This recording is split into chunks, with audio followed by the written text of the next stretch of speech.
dosa ni dia sombong.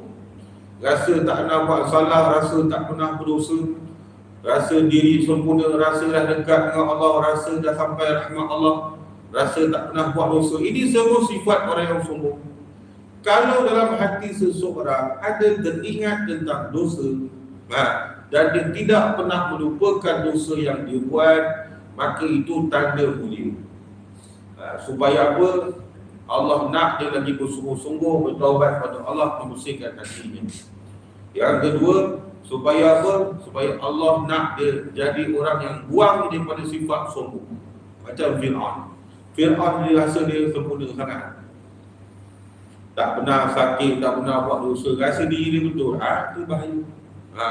Sebab itu Allah puji seseorang dengan dosa. Sebab jangan kita hina.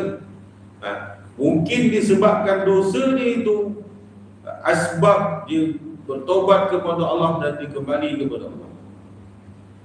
Asbab dia boleh mendekatkan diri kepada Allah setelah dia melakukan dosa dan kemudian dia bertobat dengan Allah Taala. Sebab itu tak boleh menghina pendosa.